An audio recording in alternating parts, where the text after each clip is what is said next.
Take you to the next story, and we're talking about Mwanaisha. If you're too young, I don't know how to explain to you. She was a media personality. I think she's still, I don't know if she's still in that space like that, but now she's a philanthropist, and also she was married to one former Garsen MP called Danson Mungatana. And you guys, I don't know about you, but Danson Mungatana was a snack back in the day. And if you didn't crush on this man, mi sijui unaishi wapi, which is fine. Ama maybe upendi my light skin dudes, but he's there on the screen. So they've been married for quite a while. You know, he's dating a politician is a big challenge, so she said. And according to her, the pressure is worse when the husband is pretty. Or your partner is like a handsome, you know, kama yeye. So of course, competition is stiff, nini nini. But anyway, akasema pressure ni zaidi because he's handsome. Na akasema, now apparently she actually wants to toss herself into the political scene where she's eyeing, not only she's eyeing the Matuga parliamentary seat. If you didn't know, now you know. I don't know if once you go a politician, you never go back. Well, clearly this too. I don't know whether, but this is what she said. Pressure more if he's handsome, he's really loved. Akasema, any woman should know her man, even if he is not a politician. Trust is important. Knowing your partner is the foundation. What else did she say? I'm a wife and a mom. I must look after my husband. Same to him. When he comes from campaigns, he knows he has a wife. At home, he should look after his wife and the kids. And she also said that when she was a journalist, she had her own pressure of traveling here and there, but everything is about planning, and our children have grown up, and if we have to travel, we can go with them.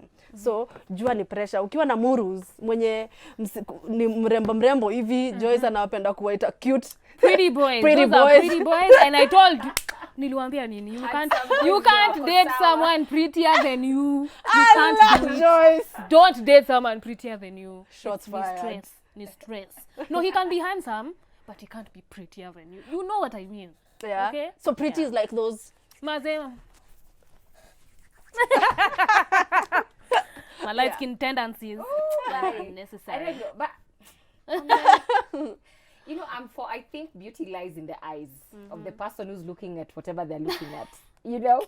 So I believe if I see someone who's maybe looking up at you, and to me I'll be like, okay, it's okay. And I'll see someone whom to me will be like, damn. You said it like that, okay, it's okay. Ako tu sawa. Like, you know, but someone else will like, oh, you're so fine. Yeah. Like, you get. Yeah. I think it's the same way sometimes when we look at ourselves, we don't find ourselves as beautiful, as pretty as. Then someone will be there, they're like, you're so pretty. Then you're like, oh, do you know why you do that? Oh, it's because you don't see it, but other people see it. So at the end of the day, it's who's looking at you, and then from what eyes. Mtu akikuangalia macho zile za kinyongo. Hata ona tu naka tu dogofyo. I don't. You made up words. You're There's like, nothing there you said that is a word. What is that? Dogofyo. Uko tu, you're not even at yata section ya uko, but I think at the end of the day, how you look at someone, if you look at someone from a point of love and grace and compassion, you'll find them beautiful, regardless of their physical features or if they're disabled or not, you'll still find them beautiful. But if you're looking at people from ile point ya kutoanisha marks, because you feel like, na mtu pretty anafai kukaa ABCD, anafai kuwa na flat tummy, anafai kuwa na assets, anafai kuwa na unaget, utakuwa tu na issues mingi sana. I do believe everyone is beautiful and you don't need to compare you to anyone else. Like I say, you don't know whether you look like God because we don't know what God looks like. So usitukane mtu, unaweza kuwa unatukana Mungu na bado unaambia Mungu akusaidie. Na unashangaa mbona usaidiki.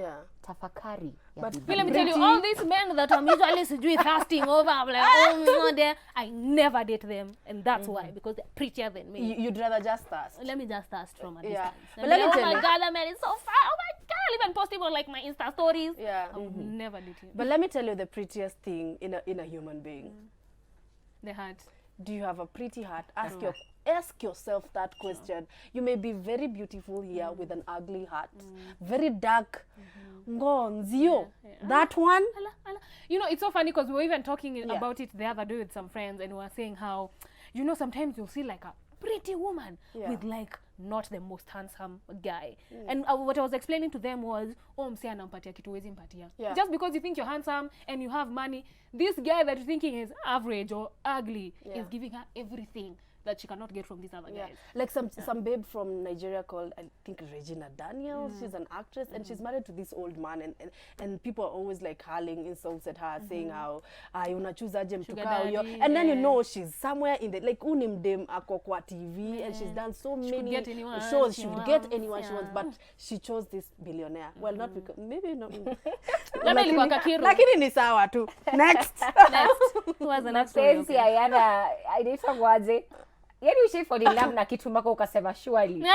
I know everyone has that ex Exactly, I was about to say that. Yourself in a situation like what was I looking at? But I feel like at the end of the day we find people beautiful until there's something about their character yenye to rub off in a way yenye there's no comeback. Whether you're handsome, you're pretty, you're beautiful, you're gorgeous, and you're looking all sorts of yummy.